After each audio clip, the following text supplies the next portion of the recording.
Boing, boing, boing. Boing, boing, boing. Ouais, il est top le bruitage. Action, c'est parti. Bonjour à tous. Aujourd'hui, on va dessiner des têtes sous différents angles, en partant de formes simples, et on va essayer de les personnaliser. Alors, c'est parti.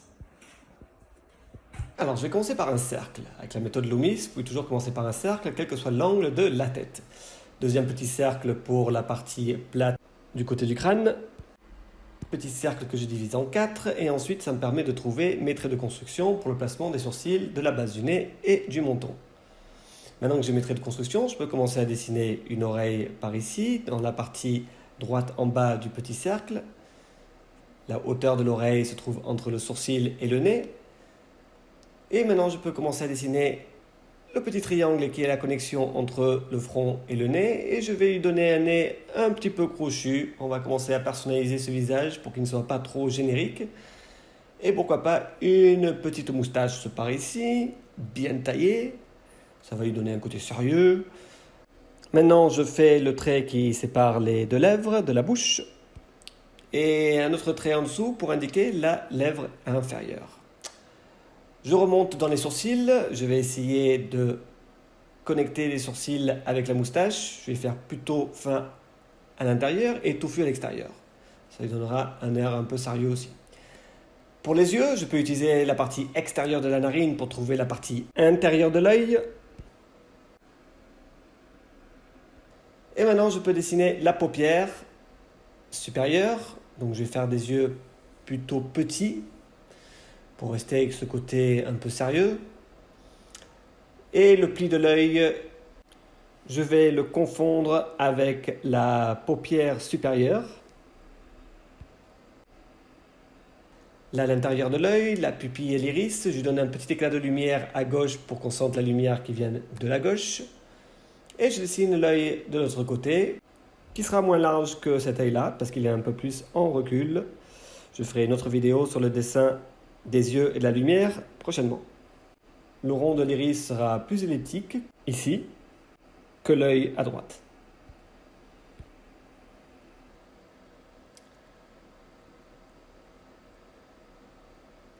Quelques petits traits sous les yeux pour le vieillir, quelques traits entre les sourcils pour le vieillir aussi et lui donner un air sérieux. De cet homme, disons, cinquantenaire. Le contour du visage à gauche, donc la joue qui descend dans le menton, un menton plutôt carré et une mâchoire du coup un peu carrée aussi. Tout ceci pour renforcer cette idée d'homme sévère, strict, solide et carré. Un petit trait pour le menton, pour la partie supérieure du menton. Et on est plutôt pas mal. Donc je vais commencer à lui rajouter des cheveux. Je vais lui faire des cheveux mi-longs en variant la longueur des mèches, leur largeur, leur mouvement, pour essayer de reproduire quelque chose de plus naturel possible. Je vais lui faire des bonnes grosses pattes sur le côté pour épouser ses grosses oreilles. Et je continue ma ligne des cheveux de l'autre côté. La silhouette, le contour extérieur des cheveux, en donnant un petit peu d'épaisseur par rapport à mon cercle d'origine, pour reproduire l'épaisseur des cheveux, sinon ça lui ferait des cheveux trop plaqués.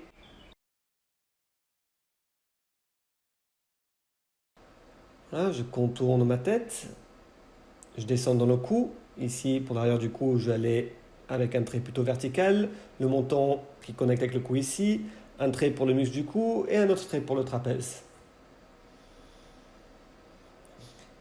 Allez, je vais lui rajouter une barbichette, pourquoi pas, une barbichette pour aller avec sa moustache, j'essaie de la connecter.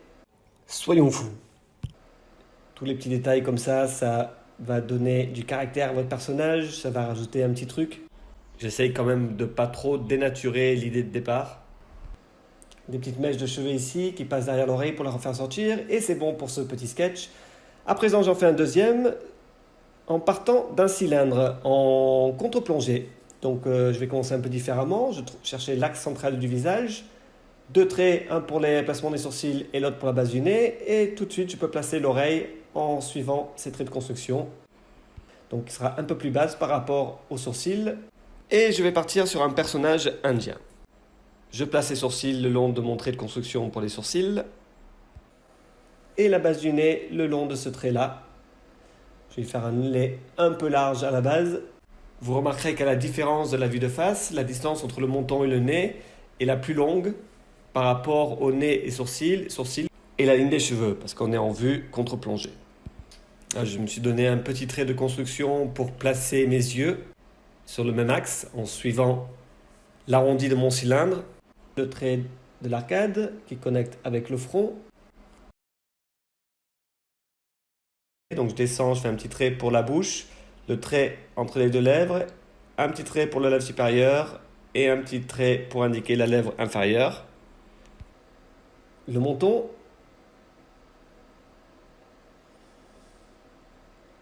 Et le contour du visage. Donc je connecte l'arcade avec la joue, je ressors un peu et puis je rentre à l'intérieur pour connecter avec le menton. Et vu que je suis en vue en contre-plongée, je vais voir la partie inférieure de la mâchoire que je connecte au cou. Et ensuite, je connecte le menton avec la mâchoire de l'autre côté. Quelques traits autour du nez pour le vieillir un peu.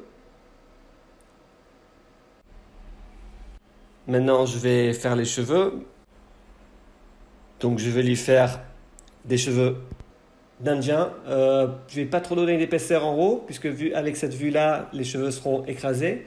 Donc, on ne va pas voir trop de ses cheveux. Mais par contre, derrière, je vais lui donner une queue de cheval avec des cheveux raides pour rester dans ce concept d'Indien.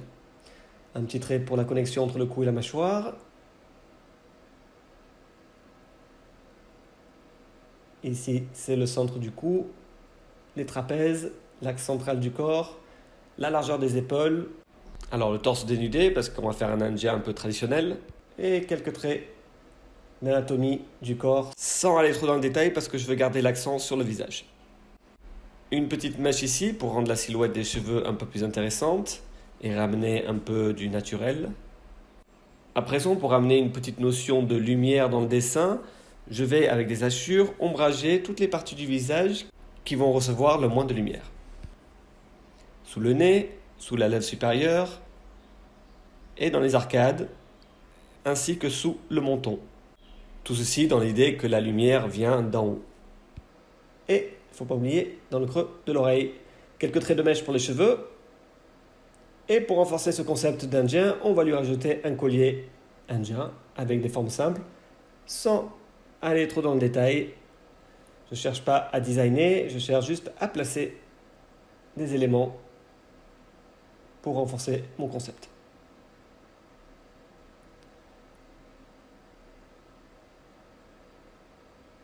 Voilà, on est bon pour ce dessin. Allez, on en fait un troisième. Une vue en plongée cette fois, toujours en partant d'un cylindre.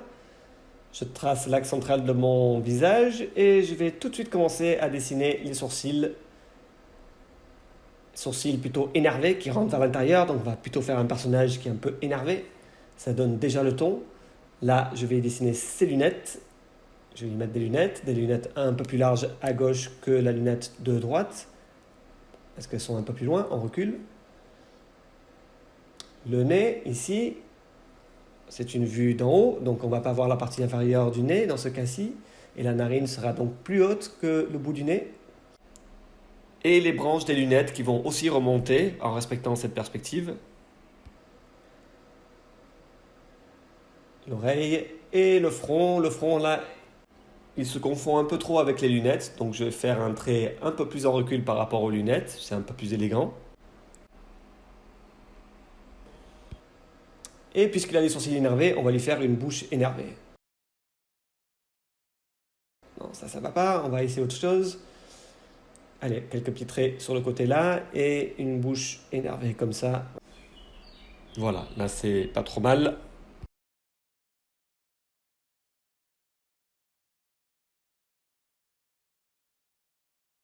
Les yeux, je vais les faire plutôt petits là, puisqu'il est énervé. Donc on va lui faire des petits yeux. Renforcer la paupière supérieure pour lui donner un regard plus profond. L'autre œil de l'autre côté, plus petit. Il est plus loin. Le visage tourne un petit peu. Allez, je vais faire un trait simple pour le contour du visage qui descend dans le menton et le connecter avec la mâchoire. Pas oublier le front.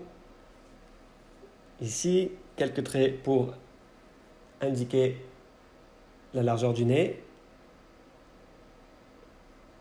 Et à présent, je peux commencer à dessiner les cheveux. Je vais faire des cheveux un peu mi-longs, un peu comme dans le premier dessin, en variant toujours pareil, les mèches, la longueur, pour le plus de naturel possible.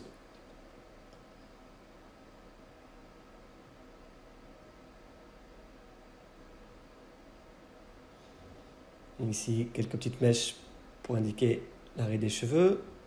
Et quelques mèches en plus là où il y a l'oreille pour la faire ressortir.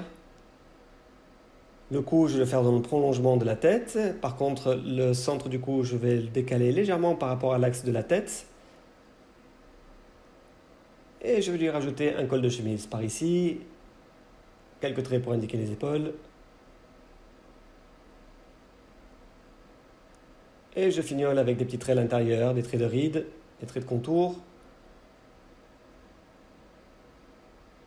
Et pourquoi pas rajouter aussi quelques petites notions d'ombre. Donc dans l'oreille, dans le creux de l'oreille, sous la tête ici, c'est aussi un bon endroit pour mettre de l'ombre, pour faire ressortir la tête, avec un axe qui va de haut vers le bas, donc qui indique une lumière qui vient de la gauche. Un quatrième petit dessin, c'est parti, je pars de mon cylindre, une vue en plongée aussi. Il y a beaucoup de mecs dans cette vidéo, donc cette fois on va dessiner une fille. Donc je fais l'axe central du visage, des sourcils plutôt fins cette fois, un peu plus raffinés que pour les hommes. Un nez élégant, fin, discret, pas la peine de mettre trop de détails. Je vais plutôt accentuer le dessin au niveau des yeux, pour lui faire des jolis yeux. Un trait en forme d'S, qui est la connexion entre la paupière et le cil qui remonte, pour un regard plus féminin.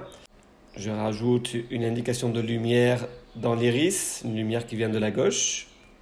Et je fais l'autre œil de l'autre côté, un peu plus court, un peu moins large. La bouche, le trait qui sépare les deux lèvres, avec des lèvres qu'on va faire plutôt pulpeuses. La lèvre inférieure qui est un peu plus en recul par rapport à la lèvre supérieure. Deux petits traits pour indiquer le menton et le contour du visage à gauche. Donc en essayant de créer un contour plutôt élégant avec des traits simples et délicats. L'oreille, elle va se placer ici et je vais faire une oreille pointue. Allez, je suis parti sur un concept de jeune fille elfe. Donc du coup, je vais y faire des cheveux longs, raides. Pourquoi pas ici avec une petite boucle dans les cheveux. Tac, tac, tac. Je peux utiliser l'axe central de mon visage pour faire partir ma mèche à cet endroit-là. Et de l'autre côté. Hop, les cheveux là qui partent en arrière. Le cou plutôt fin par rapport à celui d'un homme. Et les cheveux plutôt raides derrière. Et un petit trait pour indiquer les cheveux qui passent par-dessus l'épaule, pourquoi pas. Ça donne aux épaules un axe différent de la tête qui n'est pas inintéressant. Ça lui donne en fait une pose assez élégante. Et maintenant, je vais faire la mèche de cheveux de l'autre côté. Un peu plus haute par rapport à la mèche devant pour respecter la perspective et rester dans le même axe des sourcils, des yeux, du nez.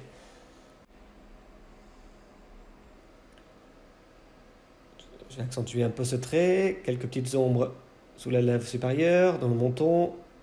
Et on est plutôt pas mal, donc j'espère que vous avez apprécié cette vidéo. À bientôt pour une autre vidéo. Et n'oubliez pas de vous abonner. Et coupez!